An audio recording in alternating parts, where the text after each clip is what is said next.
we want to take a look at some concerns that we are definitely going to have regarding wide area network designs. Also, we are going to focus on some of the technologies that you will see for quality of service in wide area network environments. Wide area network environments and QoS go hand in hand because remember, we are going to tend to feature lower bandwidth connections in the WAN when compared to the LAN. So quality of service against those lower bandwidth connections is going to be something that we often engage in. When you are setting out to design the enterprise edge, you want to be sure that you remember those preparing and planning and designing and implementing and optimizing and operating steps of PPDIOO. By the way, I got some of those out of order, so don't quote me on that. Let's try it again. Prepare, plan, design, implement, operate, and optimize. We're going to remember these phases when we're talking about the enterprise edge. We're going to be doing things, therefore, to review, like analyzing the network requirements.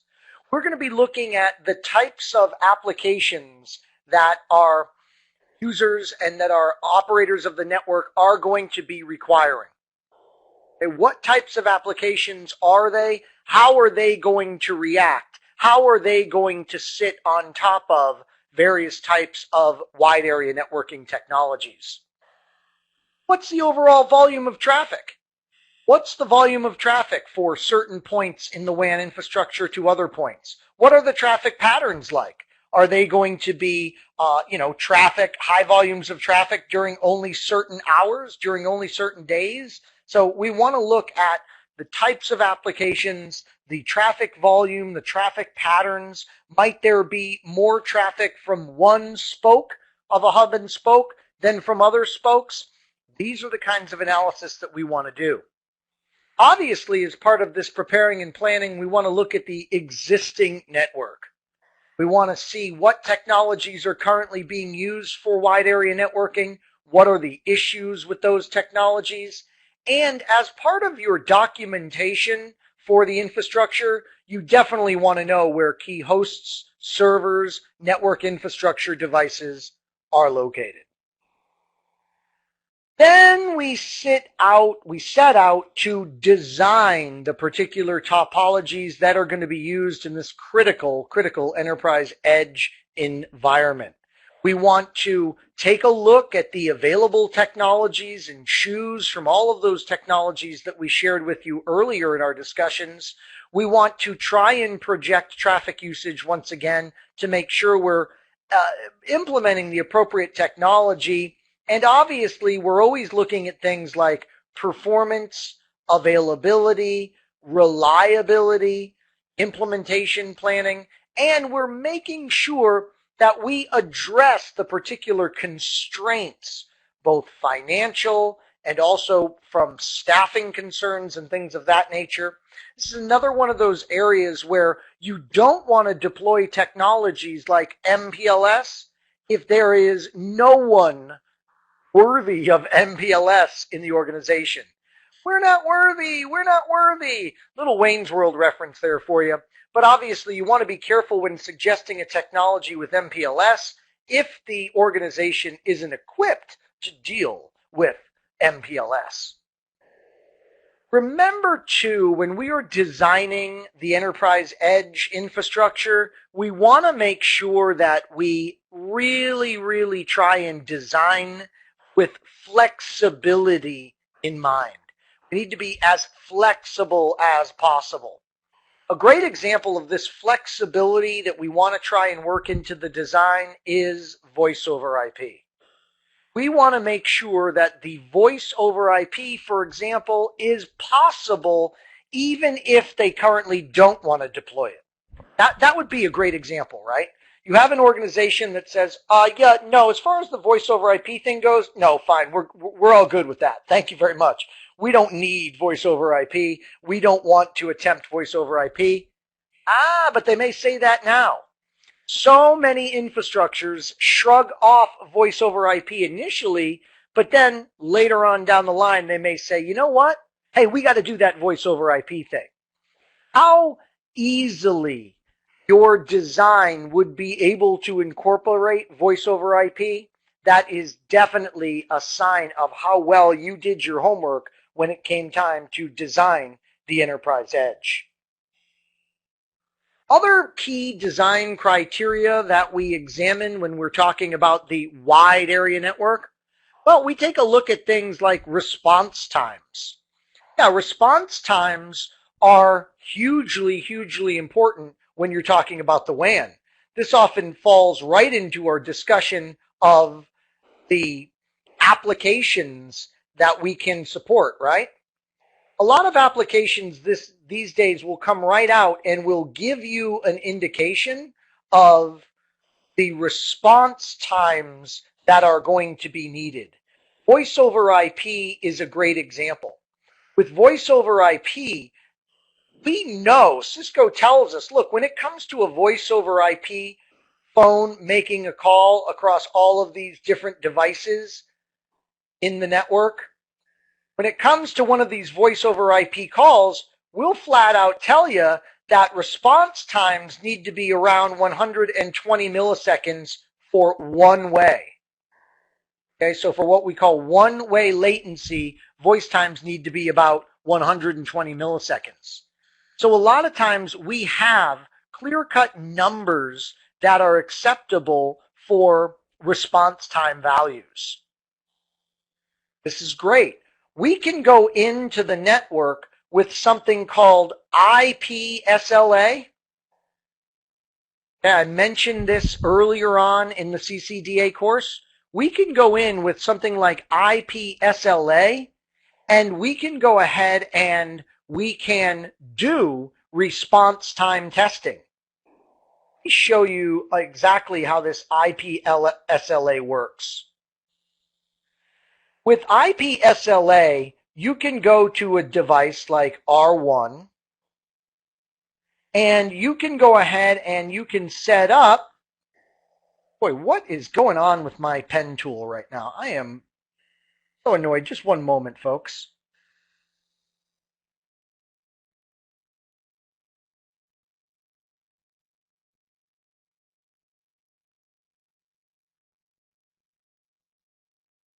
Let me refresh my pen tool because it's making some crazy lines on me. It's really annoying me.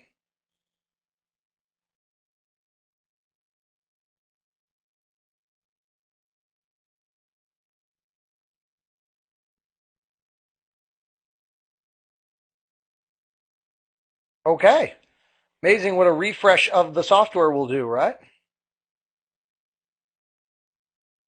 Okay, so sorry about the delay, folks.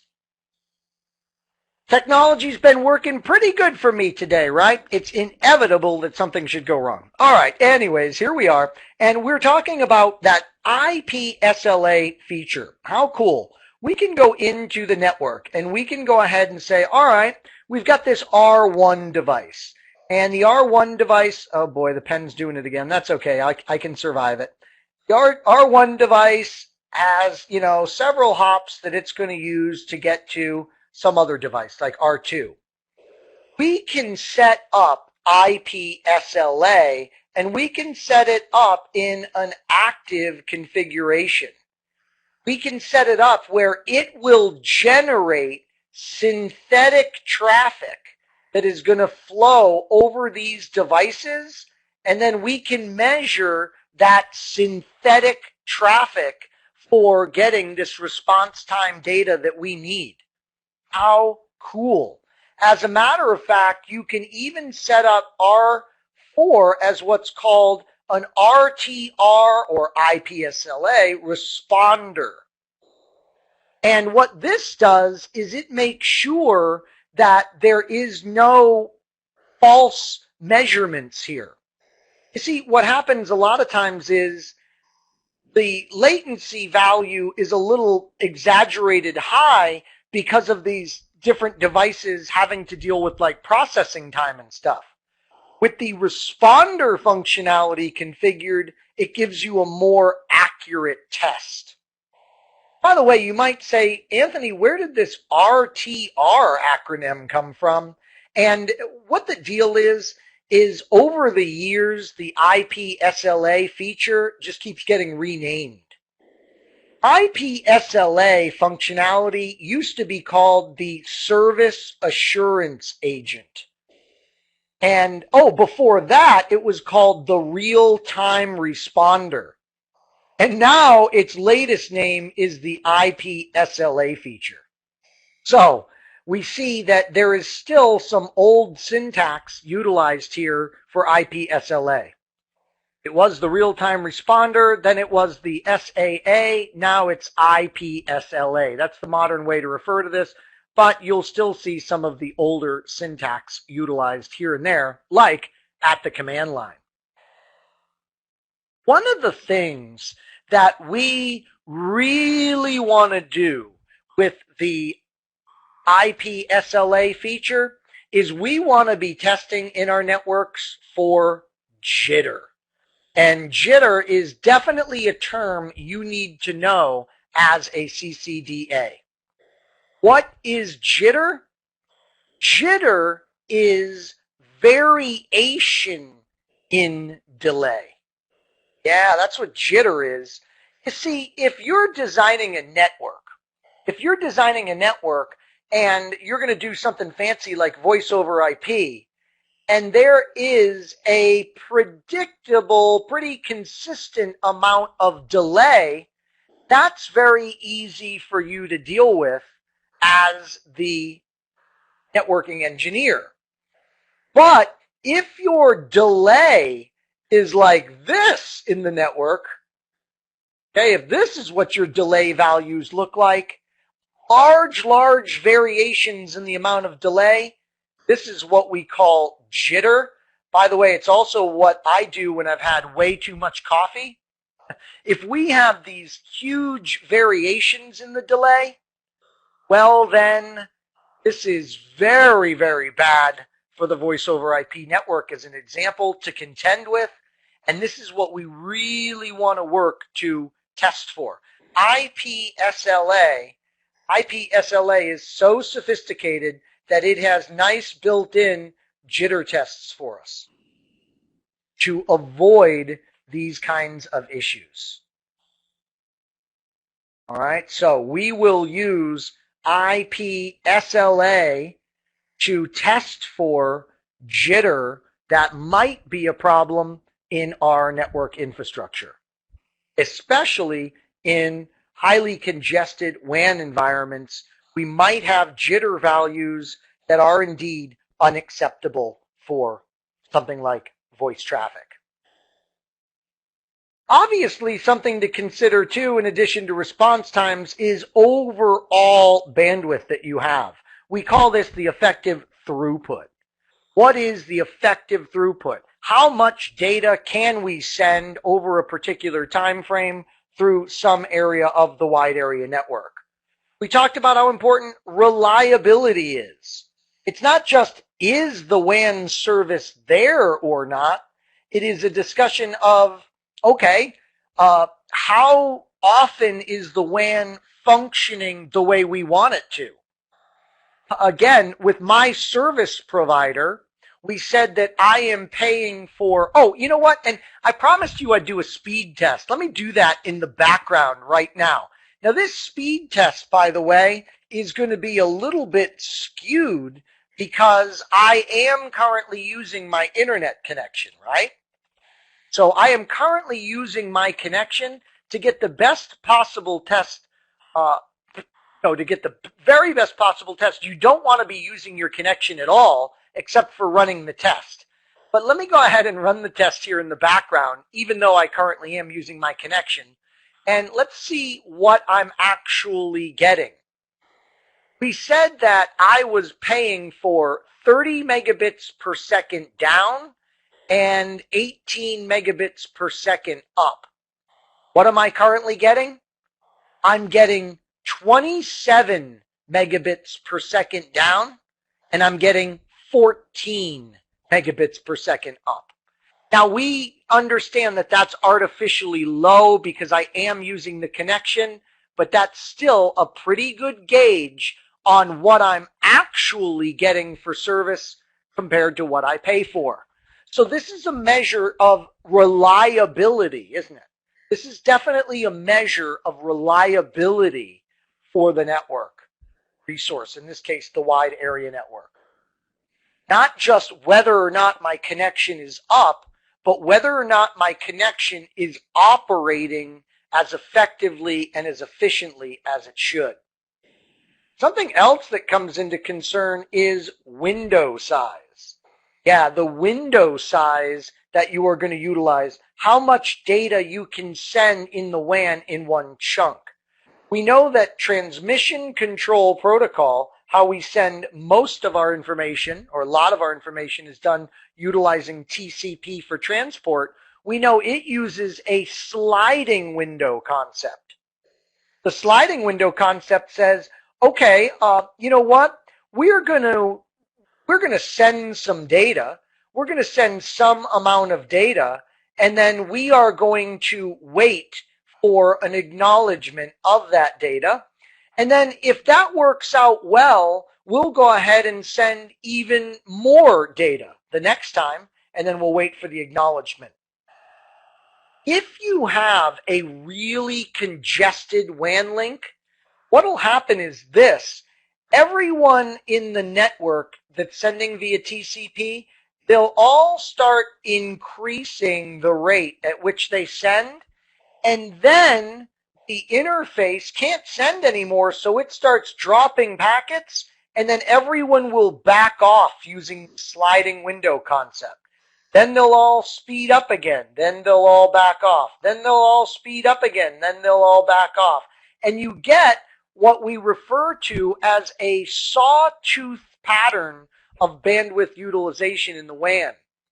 This is not good at all. And the reason why it's not good at all, because these valleys here, they represent none other than wasted bandwidth.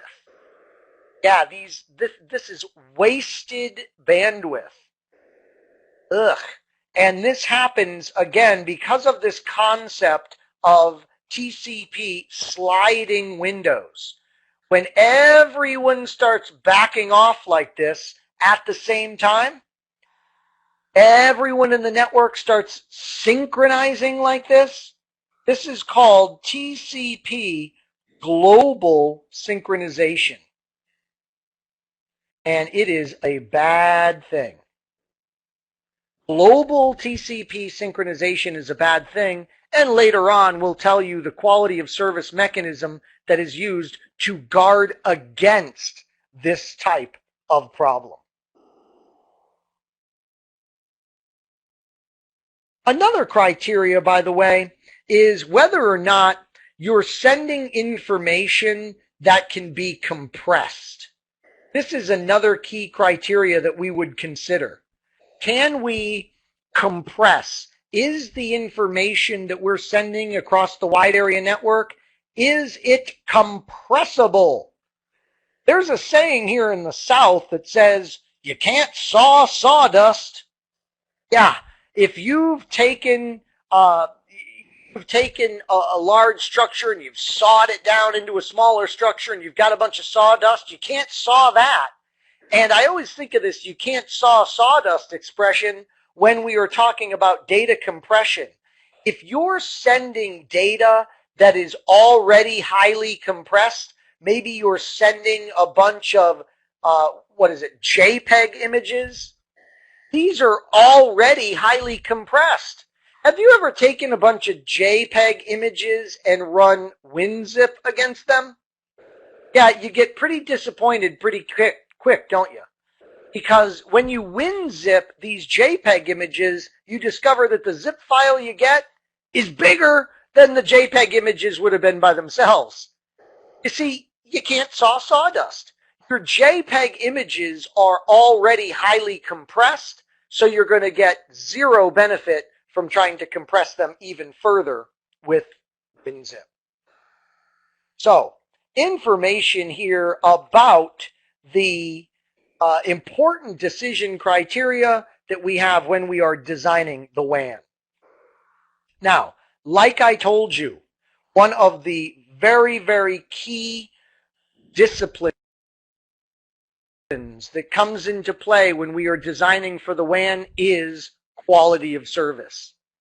And we told you earlier on in this course that there were a bunch of different categories of that differentiated services quality of service approach that we were going to focus on in this course. So we have our differentiated services, and we know it has a bunch of different categories. The categories of differentiated services that you're going to find in most WANs include shaping, policing, congestion management, congestion avoidance, and link efficiency mechanisms. These 5 major categories, we tend to find them in wide area networks used heavily, and that's because of the nature of wide area networks to begin with. So let's go ahead and we'll cover a couple of these, then we'll give you a break, and then we'll come back and we'll cover the rest here as we discuss quality of service for the WAN. Shaping and policing. Most of us have heard of shaping and policing, but we might have a bunch of misconceptions, dangerous misconceptions about these particular technologies. First off, they are not one and the same thing. We got to make that clear right away. They are not one and the same thing. We have shaping, and shaping is going to definitely try and control the way in which we send traffic. In other words, not send too much traffic, but it is going to queue or buffer the excess packets. So I like to consider shaping a kind and gentle approach to limiting the rate at which we send. It's kind and gentle in its approach. Policing, on the other hand, policing is harsh. Just think police brutality here. Policing is going to drop or remark packets, penalize them by marking them down in priority. It will drop or penalize these packets that exceed some given rate. So shaping is kind and gentle in its approach. Policing is very, very strict. Why might you police? Why might you react in such a strict manner? Well, it's when we really, really have fast access that is available in the WAN, but we have discovered that it is not needed. So you might have a WAN link and you want to make sure that no one really tries to attack or monopolize that WAN link. You've got plenty of extra bandwidth. You know through your network design that they don't need all that bandwidth. So by all means, it only makes sense for you to police the bandwidth in that area and make sure they're not up to any funny business. Funny business might be like, downloading pirated software or downloading pirated music or movies.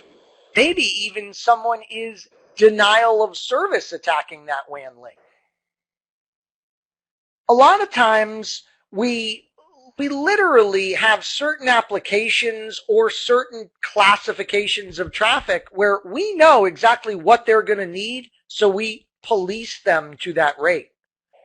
Also, sometimes with policing, we do want to mark down the traffic that does try and exceed a certain rate. So we want to penalize the traffic by remarking the traffic if it is trying to exceed some rate that we have calculated in our environment.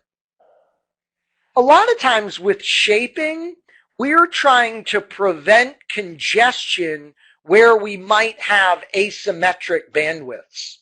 What is asymmetric bandwidth? It just means like you have a headquarters router, and the headquarters router is like capable of T1 speeds on the WAN, but it goes out to a branch office router, and the branch office router is only capable of like 1/4 of that, like 512K. So in this type of asymmetric bandwidth environment, we can go ahead and set up shaping when headquarters sends so it doesn't overwhelm that asymmetric bandwidth of the branch office.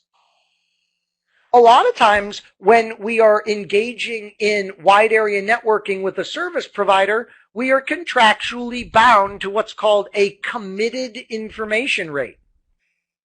The committed information rate is that much bandwidth, that amount of bandwidth that we are purchasing from the service provider. Well, when we want to make sure that we send in a rate that conforms to that committed information rate, shaping can be a nice way in which to do that. I wanted to go ahead and wrap up our discussion of policing and shaping here by comparing them head to head. This is very valuable, this slide for you, when you are discussing shaping versus policing. Notice that shaping can only be done outbound, or like what we like to call egress. On the other hand, policing can be done inbound or outbound. Another key distinction is that with policing, think police brutality, we're going to drop or penalize the traffic. With the kind and gentle shaping, we queue or buffer the excess traffic. Finally, with policing, obviously because we don't buffer, we'll use less buffering. But with shaping, we have the advantage of supporting frame relay congestion indicators. Remember those fecken and beckon packets that we spoke of? Yeah, those feckens and beckons, we can go ahead and set up shaping so that shaping can be responsive to those clever forward explicit congestion and backward explicit congestion notifications. We've got lots more quality of service mechanisms to discuss with you, and we'll do that in the next part of our CCDA bootcamp here at Internet Work Expert.